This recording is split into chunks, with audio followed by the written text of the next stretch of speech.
vaccines that we have now, based on the clinical trials, none of them showed 100% protection. Wala pong 100%. No? Like yung mRNA, Pfizer and Moderna, nasa 90 plus, no, 95% ang protection. Ano ibig sabihin nun? Yung bakuna, nagbibigay ng protection, binababa niya yung risk mo of getting the infection by 95%. So meron pa rin 5% chance, no? That's the Health Department acknowledging vaccines, of course, are not 100% effective from COVID-19. Well, that's after 2 overseas Filipino workers have been inoculated, still testing positive upon returning to the country.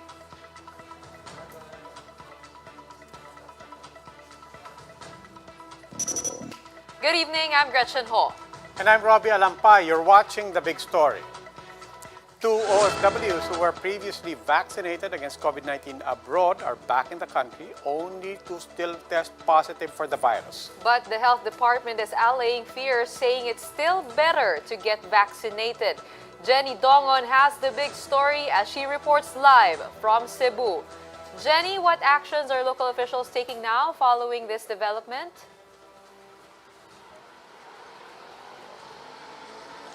Robbie, Gretchen, the Mandawi city government here in Cebu is now on a contact tracing spree. There are also consideration of implementing stricter lockdowns. However, experts say this is nothing unusual since no vaccine can offer or can guarantee 100% protection against the virus. Basing on his vaccination document, a 42-year-old OFW from the UAE received 2 doses of Sinopharm's shots. His first job was on December 12, followed by another last January 2. He arrived in Manila on January 5 and was released January 20 after a 2-week quarantine. He went to Mandawi City on the same day. The Mandawi LGU requires OFWs to undergo RT-PCR test and another set of quarantine. But the OFW was allowed to skip the process after presenting his vaccine certification. The procedure was quite lax because he was already vaccinated previously. But as he was about to fly back to the UAE, he had another swab test that came out positive on February 8. The LGU and DOH Region 7 immediately conducted massive contact tracing and containment efforts. 5 out of his 7 household members tested positive, but are all asymptomatic and are undergoing home quarantine. But his is not the lone case.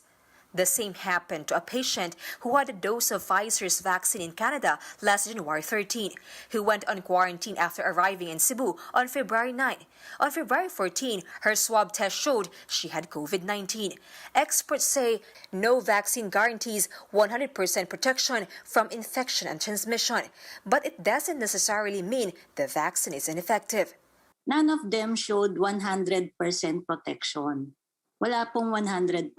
So it takes time also for the protection, for the antibodies to develop. Kaya nga meron pang second dose na booster para mas mapataas pa yung level of protection against getting the disease. Yung ginawa ng bakuna, most likely is hindi na pinalala yung sakit nung nabakunahan, pero nandoon pa rin yung need na mag-ingat. Doctors also emphasized that each person responds differently to the vaccine.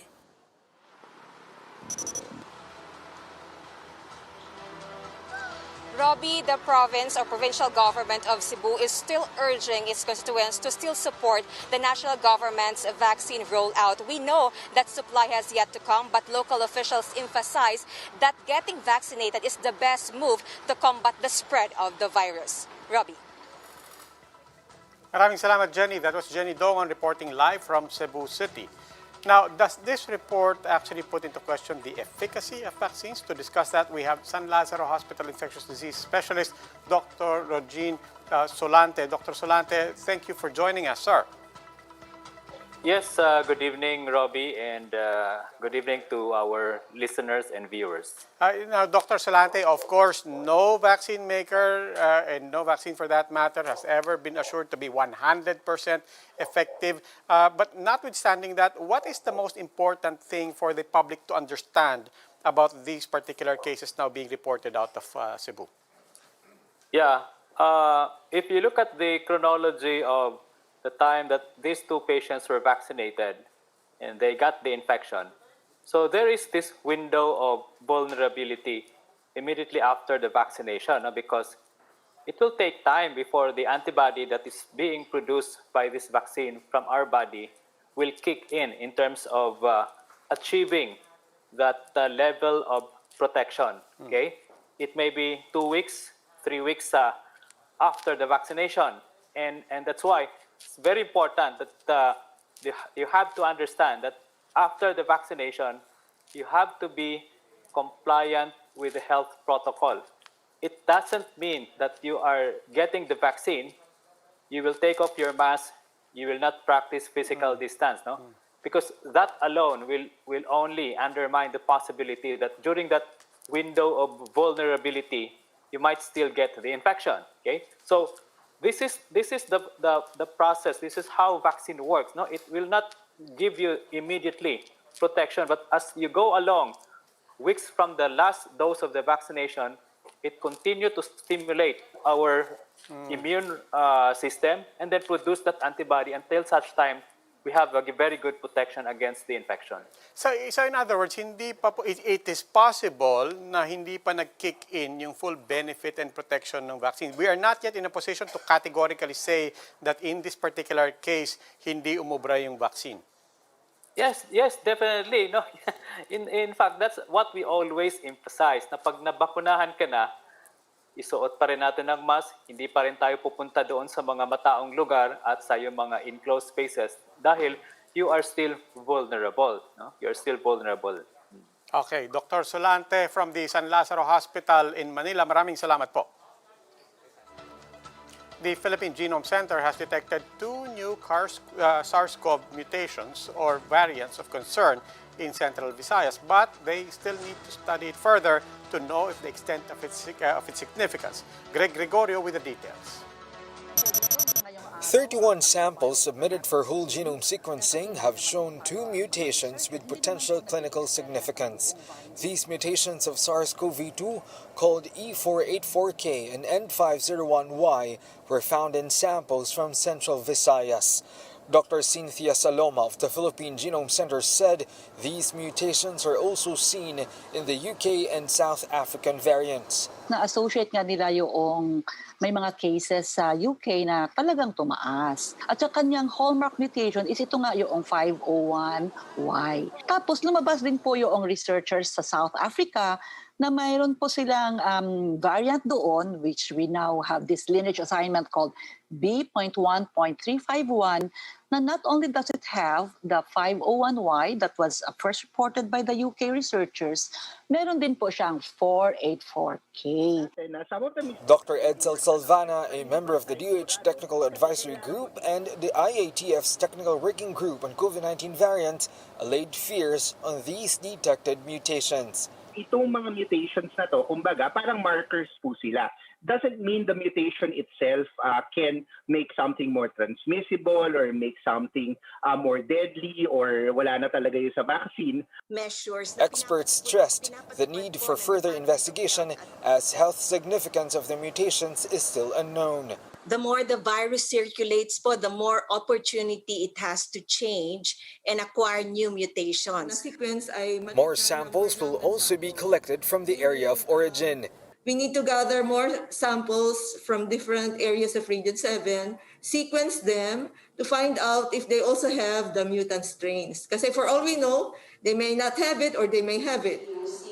Officials from Central Visayas are asking for 2 weeks to conduct case investigation before they can recommend the next appropriate quarantine status. Meanwhile, Health Secretary Francisco Duque III explained that this will not affect the possibility of NCR shifting to MGCQ by next month. For News 5, Greg Gregorio, we are One News. These are the other big stories tonight. After intensifying earlier today, Oring now weakens into a tropical storm, but it's already bringing rains in parts of Mindanao ahead of its expected landfall on Sunday. Hog supply meant to reach retailers in Metro Manila are being diverted outside of NCR. Dealers now want a Luzon-wide price freeze to stop the modus. And touchdown Mars. After 7 long months, NASA's Perseverance rover successfully lands on Mars. This marks a big step in collecting samples from Mars. These big stories after the break.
Good evening. You're still watching The Big Story. I'm Robbie Alampay.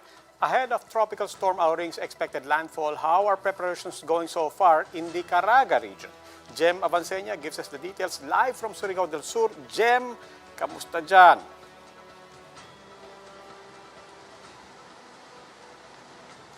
Robbie, local officials are already gearing up for the possible damages Tropical Storm Oring could be dealing when it makes landfall over the Caraga region this weekend.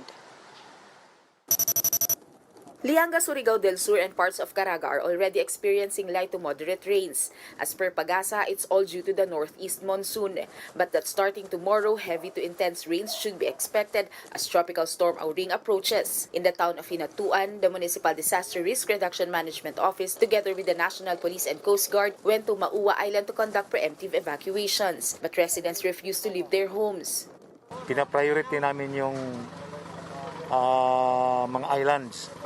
Like yung puntahan namin ngayon kasi matitigas pa rin yung mga ulo ng mga household doon. Ayaw mag-evacuate.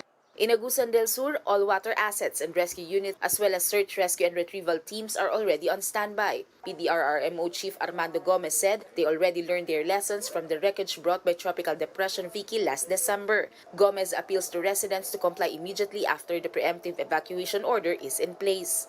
Lahat nating mga Agusanon, kung ano man yung mga advisories, ano man yung mga orders ng Barangay Disaster Risk Reduction Committees at ng mga INDRRMCs, and even information from the media, please listen. This is intended to save our lives. No? So yun ang pinaka-purpose ng provincial government natin, na we aim for a zero casualty.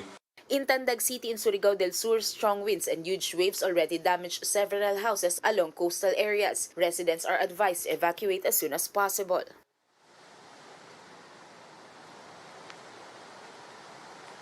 Robbie, the LGUs here in the region are also preparing their evacuation sites and relief assistance for the families who may be affected by the Tropical Storm Oring this weekend. Robbie? Maraming salamat, Jem. Ingat dyan. That was Jem Avancenia reporting live from Surigao del Sur. Pag-asa reports that Oring has weakened into a tropical storm this afternoon. As of 4 p.m., it was located 405 kilometers southeast of Hinatuan, Surigao del Sur. It packs winds of 85 kilometers per hour with gustiness of up to 105 kilometers per hour. Oring is expected to move westward over the next 12 hours.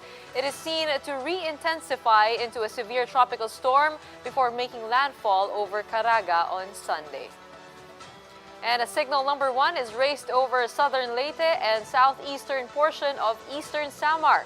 Over in Mindanao, signal number 1 is also up in Dinagat Islands, Surigao del Norte, Surigao del Sur, Agusan del Norte, Agusan del Sur, and Davao Oriental. Same goes for Davao de Oro, Davao del Norte, Davao City, Camiguin, and the western portions of Misamis Oriental and Bukidnon.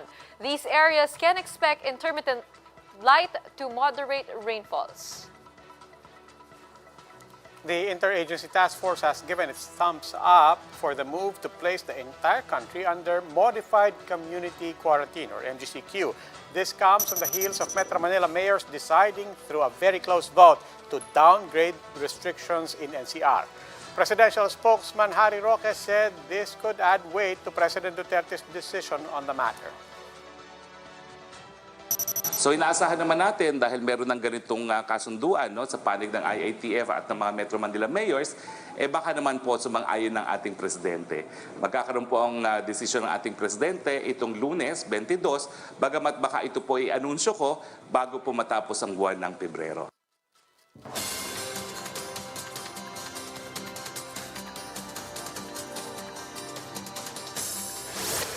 Time for an express look at some of the day's big stories. Belgium's Janssen has started clinical trials in the Philippines, according to the Science and Technology Department. DOST did not go into details, but said trials are being held in Metro Manila. And unlike other candidates, Janssen's vaccine is single-dose and may be stored in standard refrigerators. It is 72% effective in the United States and 66% effective overall 28 days after vaccination. PHIVOLCS maintains alert level 1 over Taal volcano even after recording only 9 tremor episodes lasting 70 to 80 seconds. The main crater's activity consisted of weak emission of white steam-laden plumes. PHIVOLCS strongly warns against entry into the volcano island and the permanent danger zone. And Chief Justice Diosdado Peralta told reporters that Marcos may still file a motion for reconsideration on the junking of his poll protest against Vice President Leni Robredo. The Presidential Electoral Tribunal's unanimous decision and explanations have yet to be released. Time for another quick break. When we return, pork dealers now want a Luzon-wide price freeze. That's after finding out that hog shipments are being diverted outside the metro. And take a look at the historic moment of NASA's Perseverance rover landing on the red planet. More details on the landmark mission after the break.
Good evening. You're still watching The Big Story. I'm Robbie Alampay. Pork dealers are calling for a price cap across Luzon. This as the Agriculture Department finds that hog shipments are being diverted outside the metro where the price ceiling is in place. Shaila Francisco with the details. Commonwealth Market might go porkless on Monday. Vendors, dealers, and slaughterhouses have informed market administration that they will not be selling the meat. But they're not on a pork holiday nor a protest. Instead, it's a call for help due to mounting losses. Gusto namin matulungan ang consumer natin, why not? Sabi ko, pero paano naman kami? Ubos na ang puhunan namin at wala na kaming ipapaubos. They see cheaper pork supplies from the Agriculture Department as farm gate prices increase. Commonwealth Market is among the beneficiaries of cheaper hogs from Mindanao transported by the DA. But majority of the retailers say they have not received pork shipments. Those who have say delivery doesn't happen daily. Kailangan yung araw-araw bigyan nila. Kaso ang nila isang beses lang kami wala pa nga kami natatanggap kahit isang beses. Over at the New Las Piñas Market, supposed recipients of pork from General Santos City have not received supplies since last week. Some just sell fewer pork to cut losses. Naghihintay din po kami kasi since well-coordinated naman po yung DA dito po sa aming market. The DA received reports that wholesaler beneficiaries divert hogs outside Metro Manila to earn more.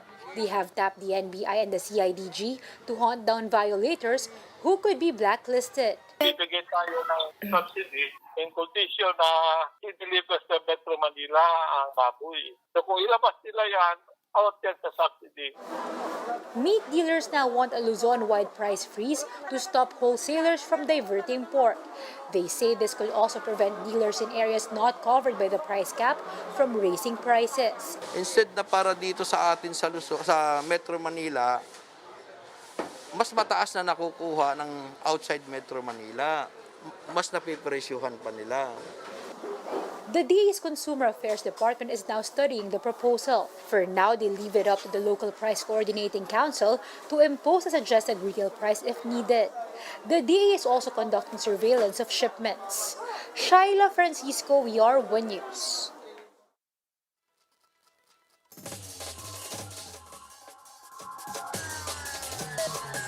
Time for the big stories in sports. No draft combined this year.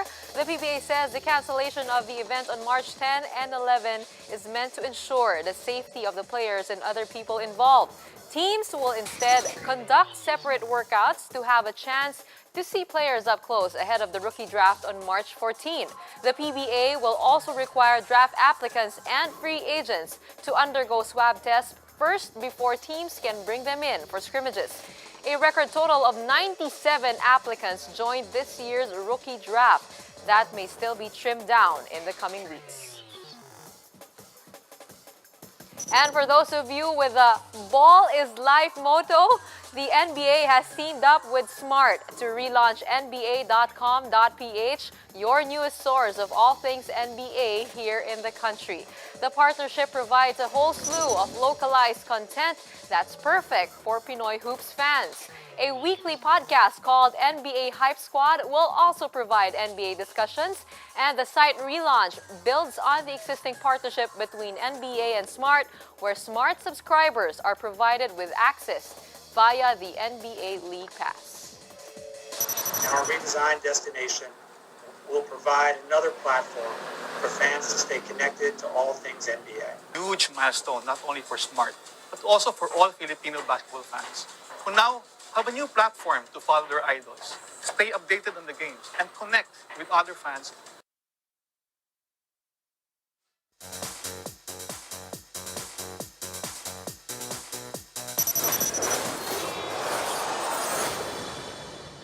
Warner has finally dropped the trailer for its live adaptation of the classic video game Mortal Kombat. After two adaptations in the 90s, the target has superhuman abilities.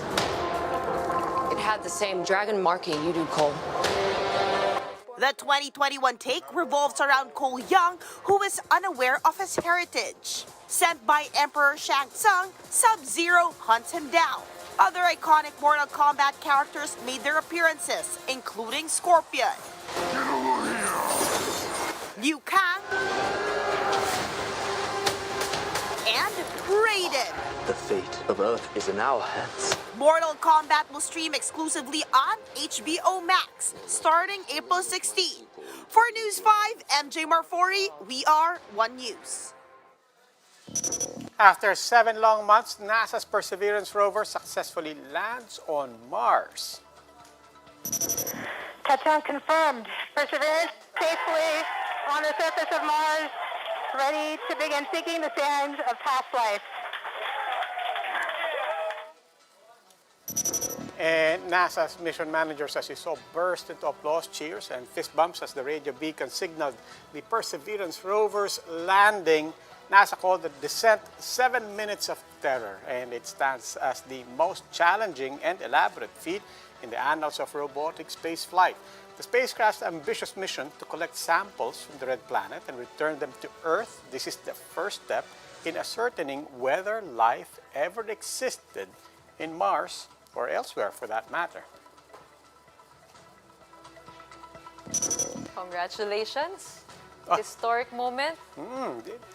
It's incredible. Not just for them, but also for you. Congratulations. Maraming salamat. Pumapad ka sa Uma-Anvil. Uma-Anvil. We have an award-winning anchor here. Okay. He won 3 anvils today. Yes, for our own group, the Puma Podcast. And I'd just like to say hi to your wife, Miss Joy Alampay, who is very, very proud of you. Facebook friends kami, hope in real life also. What a good way to end the week. Happy weekend. Happy weekend. Happy Friday. And that wraps up today's big story. I'm Gretchen Hall. Catch us again on Monday at 8 p.m. on Signal Channels 8 and 250. Please like our Facebook page, One News. For more in-depth analysis, visit our webpage, onenews.ph. I'm Robbie Alampay, and we are One News. Good evening.